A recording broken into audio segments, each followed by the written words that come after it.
Thank you, General. But you do confirm that Minister Cele's number is or was on Mr. Matlala's phone? Yes, we do confirm that there's communication between Minister Cele, or the former Minister Cele, General Cele, and Matlala. The only thing that we're withdrawing, it is the WhatsApp communication, and subsequent to that, a bank account and the proof of payment. And we had said, if I may add, Chair, that in our response here, we did say that there was a communication between the General and Matlala. But subsequent to that, there was a bank account that was shared, and the bank account belonged to a third person. And there was money that was moved into that bank account of that third person. And we were to investigate whether that third person is not associated to General Cele. That's what we said on record. So it is that investigation that revealed that actually those two are not related. What stands out immediately is the tone of this exchange. This was not a hostile confrontation. Instead, the questioning appears structured, and Mkhwanazi remains composed throughout his responses. When asked about links involving Matlala and Bheki Cele, the focus seems to be on clarification rather than accusation. And that matters, because in many hearings, the tone of questioning often reflects the level of concern investigators have. Here, the approach appears measured.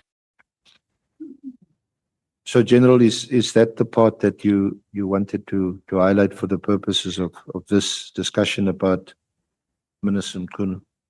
Honorable Chair, in this 8-page statement has got too many things that are relevant to this committee.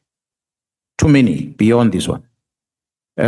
These of the statement of Minister Mchunu doesn't start on paragraph 2, it starts from paragraph 1. The events that happened before the lawyers were spotted in prison. That's what I'm saying, is something can be investigated. If the phone records and the visitors registers of these correctional services will be able to prove whether such visits happened, was this statement obtained from the prison, and so forth. This person is telling what Kat told him. But beyond this, Honorable Chair, this person talks about things that we did not talk about here. And one of them was the meeting between myself and Matlala in Durban. The introduction of Senzo Mchunu shifts the discussion toward political oversight. But again, the tone remains controlled. There is no aggressive pushback or visible tension. Instead, the exchange feels like an attempt to establish clarity around communication and awareness. Mkhwanazi's responses here appear measured, suggesting that he is careful with how he frames his answers. Before we proceeded to the meeting, I contacted Lieutenant General Sinona, who is also the head of the Hawks in KZN, as I was not comfortable to meet Lieutenant General Mkhwanazi alone. I first ran this by Minister Cele, and he okayed it with Lieutenant General Mkhwanazi. The meeting was scheduled at the Pearls, and upon arrival, we met him outside. He told us to follow him, went up in an elevator to what I assumed was his apartment because he offered us drinks that were in the fridge. During the meeting, Lieutenant General Mkhwanazi told me that he had heard I had problems with my contract, but he also has problems which he needed to assist him with. He acknowledged that I had been complaining a lot about my contract, saying that they weren't paying on time and not sending enough purchase orders. He then said, to help my contract flow, I needed to cooperate because he was very close to Lieutenant General Mkhwanazi, the head of human resources, who oversaw my contract. Lieutenant General Mkhwanazi essentially stated that Lieutenant General Mkhwanazi is a stumbling block, quote unquote, and is collaborating with the previous service provider, Metropolitan. He even claimed that she had purchased properties, converted them into bed and breakfast, and used money from Metropolitan, suggesting corruption because her salary could not cover such purchases. Lieutenant General Mkhwanazi provided me with the address of her latest purchase, which was a house in Pretoria East. The message I got was clear. If I wanted my contract to proceed smoothly, I would need to, quote, work with her and give her money, unquote, or my contract would be terminated. He was indicating that police officers, even generals, could afford these things because they collaborated with service providers like myself. Lieutenant General Mkhwanazi indicated to me that he knew I owned a property in Midstream Estate. He further indicated that he had a problem with a person in the same estate and asked whether I knew a person by the name of Ismail Nangi. I informed him that I knew this person, but I was close to him, but I knew my son and his son attended the same school and my wife and his wife knew each other.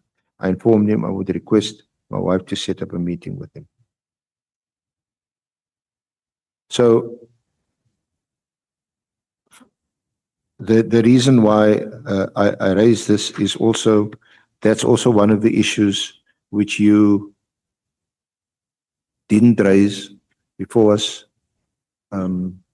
when you first appeared, either in your affidavit or in oral evidence.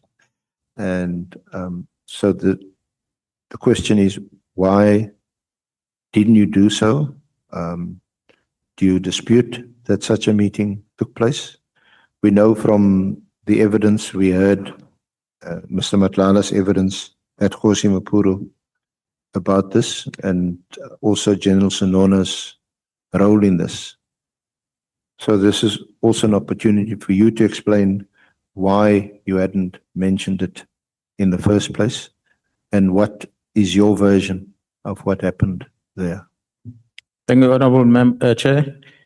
When I appeared before this Ad Hoc Committee, I was presenting in the main the incidents that are prohibiting the police from executing their duties, where we believe the minister has enabled these people to block the police stations. And of course, not the minister doing the bad things, but the people that are doing the bad things are police officers, and some of them within the entire value chain of justice system officials that are participating on this matter. The meeting of Cat Matlala, we did not see it as a need to present it because it was a meeting that was helping the investigation to uncover some truth about that which the team in Gauteng was investigating. So Cat Matlala, when he met with me in that meeting, he was afraid of the people that he was talking about. And he made it clear that what he's sharing with me in a straight language, you'll refer to as snitching to people. So he was giving out information that would have compromised his safety. So he was giving out information that if it were to come out, maybe his life and his family would be at risk. This is where the questioning becomes more subtle, but still important. Instead of focusing on what was done, the committee begins to explore what was not done. Why were certain issues not raised? Why were certain matters not escalated? But even here, the approach does not appear confrontational. It leans more toward accountability through explanation rather than pressure. For General Mkhwanazi, this creates a different type of challenge. Not defending against accusations, but providing reasoning. And that distinction is important because it suggests the committee is still in an information-gathering phase rather than drawing conclusions. What I like, that's why we did not communicate. But what became evident to that is that the person who facilitated the meeting, General Senona, when he appeared before Matlala Commission, he was afraid to name those names. And when Cat appeared before this commission and introduced that meeting, I was not in the country. When I became aware of it, I then sent a WhatsApp message. I actually tried to phone General Senona. He didn't answer the phone. When I sent him a message to outline what the meeting is about, the same message that after sending to Senona, I shared with yourself, Senior Counsel, on the... Yes, we'll ask for that, if it's possible, we'll ask for that, those WhatsApp messages to be flighted. But continue in the meantime. Perhaps what I can say then, Chair, is I've indicated why didn't I introduce that meeting, that I did not see the need of that meeting to be discussed before this commission, because Sorry, General, to interrupt. The WhatsApp members, Chair, Yeah, and the letter from Sanona's attorney. So you can refer to it, General. Thank you. Okay. Honorable Chair, I still feel that Kat Matlala was used by people to try and paint a picture that as a person who looks like a bad person, but he also met with me.